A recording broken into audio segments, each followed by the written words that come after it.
What do you want to talk about today, Will? What do you got? Apple and TikTok. Apple and TikTok together? Yeah. Apple is still a top spender on TikTok ads, despite growing controversy. I like that angle, Will. That's interesting.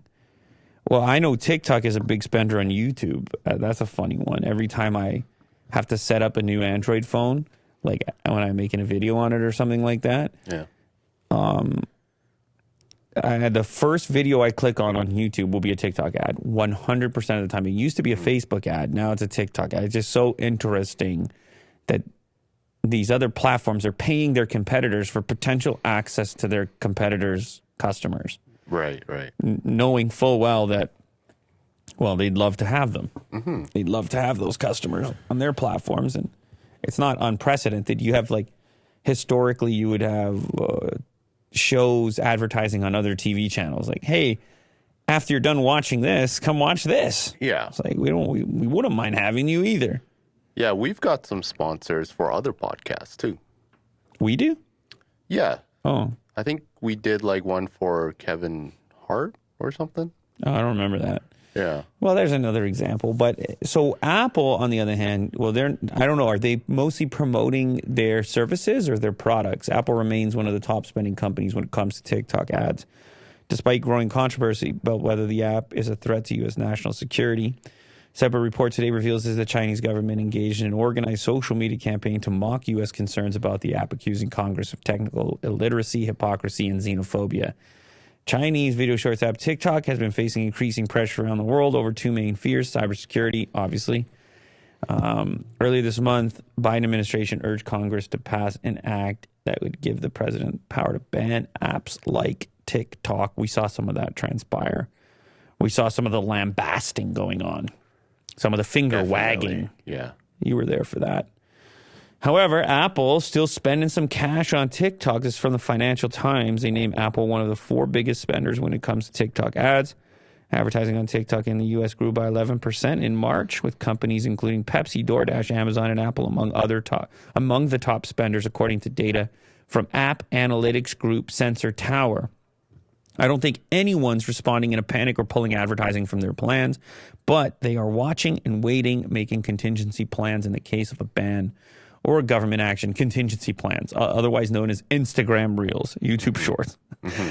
Contingency, you have built-in contingency because guess what?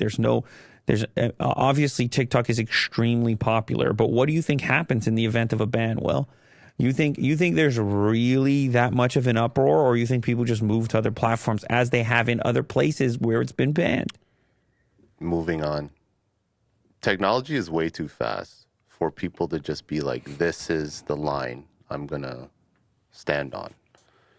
I think they're just going to go to Reels or Shorts. Right. Yeah.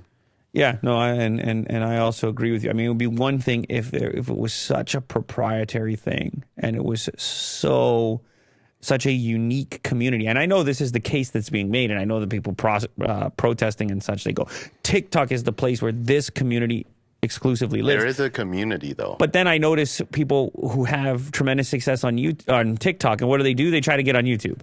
Uh-huh. And they try to bring that success to Instagram and everything else. So long as the average successful content creator distributes themselves in all of these places and doesn't have exclusive deals, it becomes very hard because ultimately it's those connections that matter to people. And if they feel like, okay, I can still have that connection elsewhere, and those people making those connections are willing to do that, and you're outside the realm of exclusivity deals, maybe we'll see more exclusivity deals in the future. I don't know. Maybe that would change the way people feel about TikTok. Maybe TikTok right now should be spending massively on exclusivity deals so that all of a sudden the public gets in an uproar saying, well, I'm going to lose my guy completely or my girl completely. A bit of lobbying. You know what I'm saying? Like in the case of Rogan with Spotify, they said, no, he is Spotify. Yeah. Spotify is him. However, I've never seen more clips on YouTube. It doesn't seem to matter where this exclusivity is. I know if you want to watch the whole show and everything else, but it really seems he's still everywhere. You're always everywhere these days.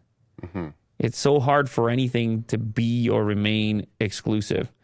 A report issued by a nonpartisan Alliance for Securing Democracy monitored social media posts by Chinese state media and diplomats and found a huge increase in posts about TikTok with an aggressive tone. This is in line with that kind of conspiracy theory around some of those posts that you saw immediately after that Congress stuff was going on. Then you're like, wait a sec. These politicians all of a sudden have TikTok accounts.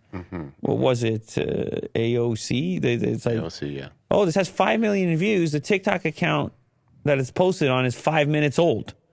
I mean, I'm exaggerating here, but the thing happens, it becomes the hot topic, and then all of a sudden all these other things fall into place very rapidly.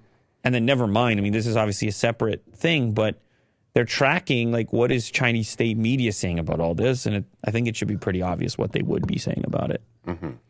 This clip you just watched is sponsored by LaterCase. If you have been looking for an impossibly thin case to put on your brand new smartphone, you need to check out LaterCase, available for both Android and iPhone. Check the description of this clip in order to get a special offer.